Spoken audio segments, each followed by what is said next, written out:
Sejam todos muito bem-vindos a mais uma edição do Motosport hoje no Jornal Autosport e na V-Motores. Em 2 anos transformou-se num perfeito caso de sucesso, não só na velocidade nacional, mas também já em termos ibéricos. Mas isto vai provocar uma enorme mudança para o futuro. Já lá vamos. Agora vamos falar daquilo que foram os 2 anos da GT3 Cup, que é organizada pela P21 Motorsport, e como tal o nosso convidado na edição de hoje é José Monroy, o CEO da P21 Motorsport. José, obviamente eu não podia deixar de começar por aí. Nós estamos em pleno Estoril Racing Tribute Armando Pinto. Será a última dupla jornada desta GT3 Cup Portugal com este figurino original. E eu não posso deixar de lhe pedir um balanço daquilo que foram estes 2 anos, que eu atrevo-me a dizer já tão bem sucedidos, que irão permitir uma revolução para 2023. Que balanço é que o José Monroy faz desta GT3 Cup ao longo destes 2 anos? Muito bem. Antes de mais, obrigado pelo convite e por esta oportunidade de entrevista, de fazer aqui uma retrospectiva sobre este desafio que começou em plena pandemia e que foi, à parte do desafio de montar um troféu e representar a marca que é a Porsche, foi numa altura, digamos, dúbia, não é? Ninguém sabia o dia da manhã. Mas quanto ao balanço, não poderia ser mais positivo. Não só pelo reconhecimento da própria marca, e isso já é sabido que para o ano, e como disse muito bem, o nome GT3 Cup Portugal termina e passamos a Porsche Sprint Challenge Ibérica, por isso representa que fizemos um bom trabalho. Foram 2 anos de muito trabalho, mas com trabalho é que se alcança os objetivos quando nos propomos a tal. Mas foi muito bom. Passaram a correr,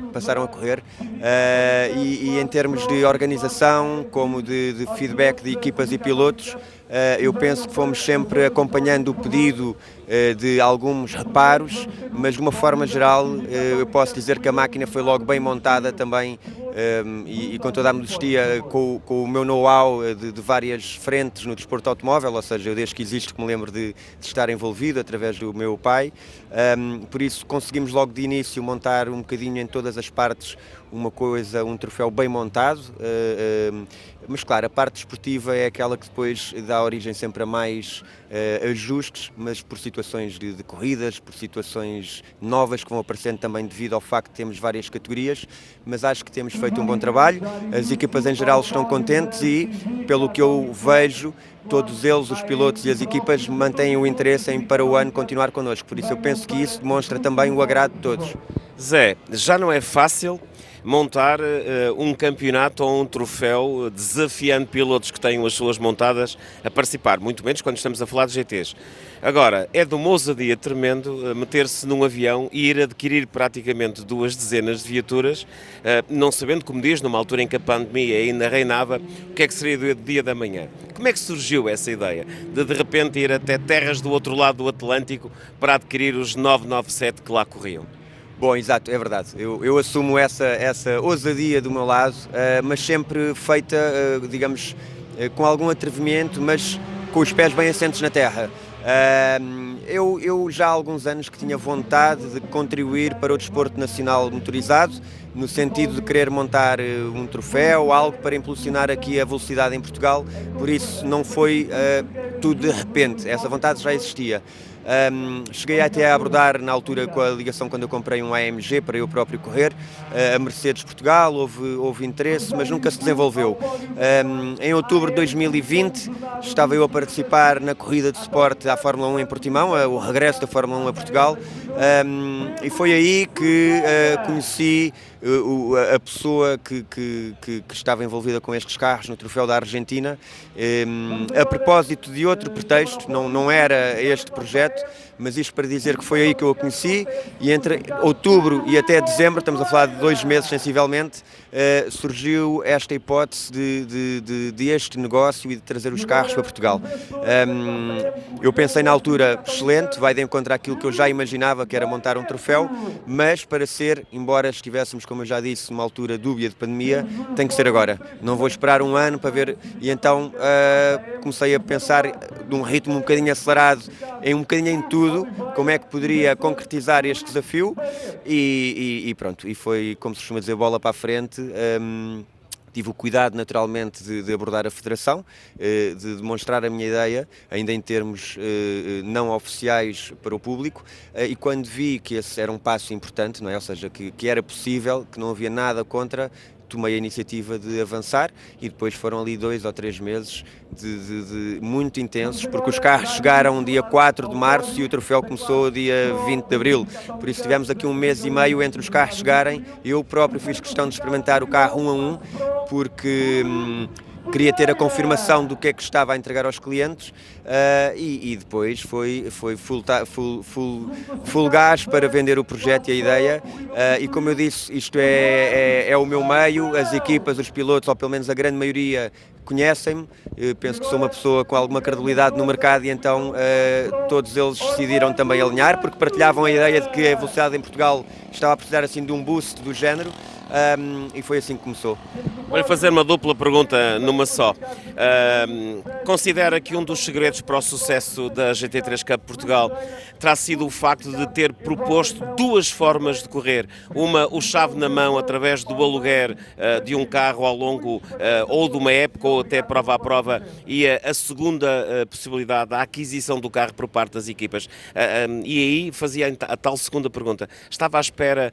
de uma recepção tão boa, portanto, por parte de equipas tão prestigiadas, preparadores tão prestigiados, que de logo aderiram à GT3 Cup Portugal? Sim, concordo. Na verdade havia esses 2 modelos e também um modelo de apenas me alugar o carro e poder correr noutra equipa. E no meio disto tudo surgiu, naturalmente, os pilotos que demonstraram interesse e que queriam apostar, mas que na altura, e acontece, faz-me lembrar outros campeonatos, por exemplo em 2007, quando lançou o PTCC, eu fui dos primeiros pilotos a comprar um carro S2000, que é um carro que na altura já era bastante caro, e então o primeiro que dá o passo, a seguir os outros estão na dúvida, vão atrás. Aqui surgiu depois um outro modelo, que foi a possibilidade de alugar o carro com a opção de compra, e isso também foi o contributo para o sucesso. Eu claro que aceitei essa opção, porque estou a dar a oportunidade de poderem apostar na minha ideia, no meu projeto, sem terem que arriscar logo o investimento do carro. Mas a verdade é que dos 20 vendi 16, os outros 4 que eu tenho, a ideia é manter, para ficarem, digamos, no museu, para a história, para o futuro, porque isto é um plano, é um projeto a longo prazo. Convenhamos que num país onde fazer um campeonato de GT não é fácil passar de uma dezena de pilotos, estamos a falar de uma GT3 Cup que tem grelhas de partida sempre acima da dezena e meia, e por exemplo nesta última jornada final, e daí este ambiente todo festivo que também temos na entrevista que estamos a ter com o José Monroy, estamos a ter 18 equipas a participar num cair do pano, e curiosamente atestando a competitividade desta GT3 Cup Portugal 2022, a decidir os títulos apenas e só nesta 6ª jornada dupla. Uma competição que o Zé decidiu, até pela sua grande experiência como piloto, e um piloto já com vasto palmarés, dividir em 3 categorias. A categoria Pro, profissionais, penso que essa por natureza se percebe, mas a seguir, algo muito peculiar, ter uma categoria AM, que eu pressuponho que sejam amadores, e uma categoria GD, com o nome que eu adoro, Gentleman Drivers. O que é que presidiu a esta divisão entre as categorias em termos regulamentares da GT3 Cup Portugal? Bom, as 2 primeiras, como disse muito bem, são óbvias e acho que não há dúvida. Os prós é quem tem muita experiência e que muito provavelmente é o pelotão que vai andar na frente da geral. O AM são pilotos novos e que não têm tanta experiência, o chamado rookie. A categoria GD, Gentleman Driver, é uma categoria que eu acho, e não me engano porque temos bastantes inscritos nessa categoria, digamos, tem a ver com a idade, ou seja, é um AM, mas pessoas a partir de uma certa idade, que neste caso são os 45 anos. E eu acho que assim a capacidade de um piloto de 20 ou de 45, as reações, tudo, há uma diferença, existe uma diferença, por isso, se basicamente um GD e um AM são idênticos, a única coisa que difere é a idade. E eu acreditei que iria ter nestas 3 categorias um bom leque de pilotos interessados, e assim acho que era justo podermos separar e fazer uma classificação para cada um deles, e para eles, pilotos, poderem lutar não pela geral, mas sentirem-se competitivos dentro da sua própria categoria, com ou não experiência ou um bocadinho mais não estou a chamar de idade, mas pelo menos não terem 20 anos ou, aliás, não estar uma pessoa de 45, 50 anos a competir diretamente na mesma categoria de um piloto de 20 anos, que tem naturalmente mais ousadia, mais... se calhar um bocadinho mais performance natural. E então eu penso que era esta a ideia e acho que está a funcionar bem.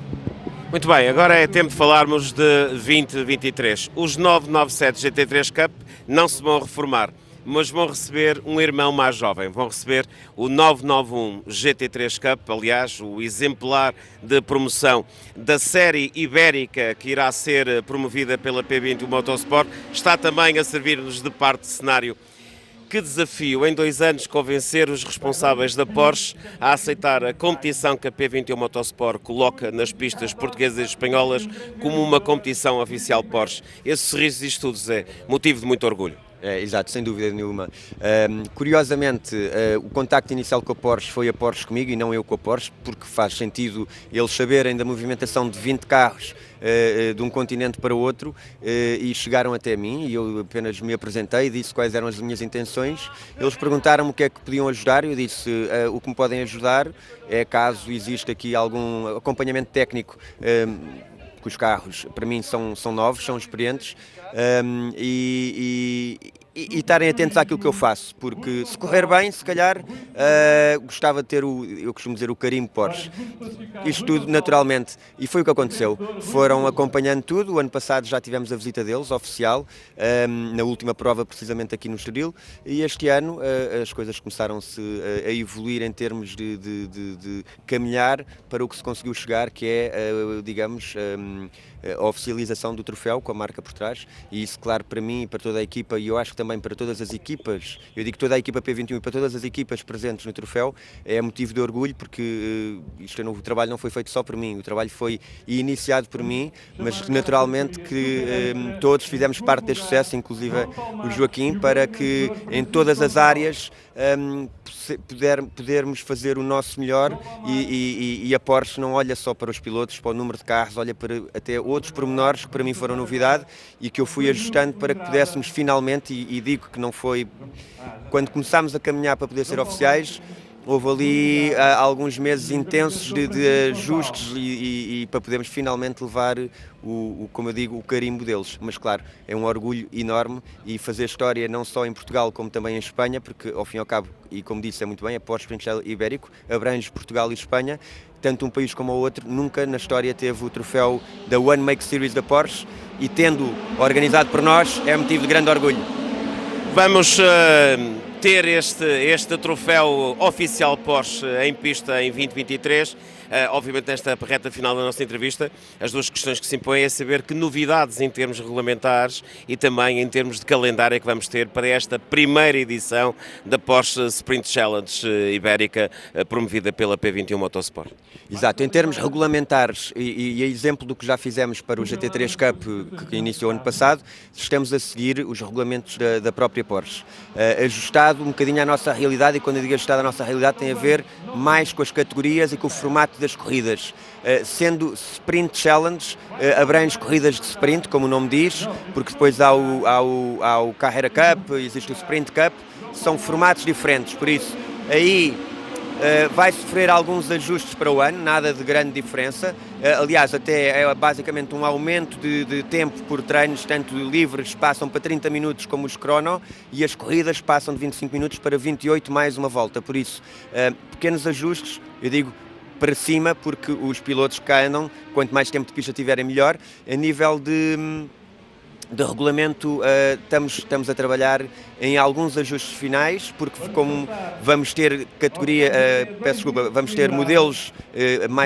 desde o 997 ao 991, geração 1 e geração 2, temos que trabalhar bem essa parte, porque os carros realmente são diferentes. Relativamente ao calendário, está fechado, que é também algo que me deixa muito contente, na data de agora, em novembro de 2022, já termos um calendário com datas e com locais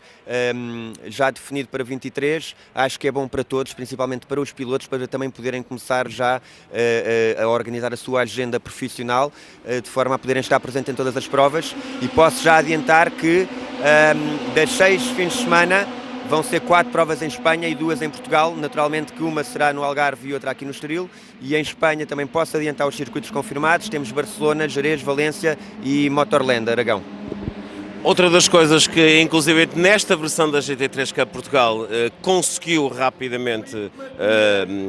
alcançar foi a presença de pilotos não portugueses. Aliás, nós nesta reta final, nesta dupla jornada, temos um brasileiro e um irlandês, e ainda ontem, nós estamos a gravar esta entrevista na manhã de domingo, o piloto brasileiro foi ao pódio absoluto, o Leandro Martins, depois de uma excelente corrida. Nesta primeira fase de divulgação da Porsche Sprint Challenge Ibérica, como é que está a ser a reação de pilotos não portugueses, sobretudo pilotos espanhóis? Bom, é verdade, tal e qual. Esse sempre também foi um objetivo meu, ou seja, motivar e cativar pilotos estrangeiros para o troféu. Sempre muito virado para a Espanha pelo facto de ser ibérico, mas tem sido muito bom.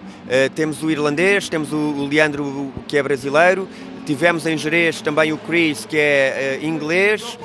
e o que eu posso dizer é que neste momento temos já confirmados também pilotos de outras nacionalidades para 2023, e desde que a Porsche oficializou e divulgou o facto de agora sermos oficiais, isso também ajudou muito no interesse de equipas de vários países, ou seja, não nos estamos a resumir a Portugal e Espanha, estamos a falar de Alemanha, Holanda, França, Itália. Tenho tido vários contactos de equipas com interesse em vir correr para a Península Ibérica, e como tal eu acho que esse é um dos meus objetivos, tenho a certeza, é um dos meus objetivos para o ano que vem, é ter mais equipas e pilotos de diferentes nacionalidades, e eu espero e acredito que vai acontecer. Chama Roy, quero-lhe agradecer o ter aceito o convite, quer da V-Motores, quer do Jornal Autosport, para esta edição do Motosport hoje. Felicitá-lo pelo tremendo sucesso destes 2 anos de existência da GT3 Cup e, obviamente, desejar-lhe o máximo de felicidades para a primeira edição em 2023 da Porsche Sprint Challenge Ibérica, promovida pela P21 Motorsport. Um caso de sucesso que vai de certeza continuar, e agora muito fora das fronteiras lusitanas. Foi mais uma edição deste Motosport hoje. Obviamente queremos enviar um enorme abraço para os auditórios do Jornal Autosport e da V-Motores e desejar que estejam connosco no nosso próximo episódio.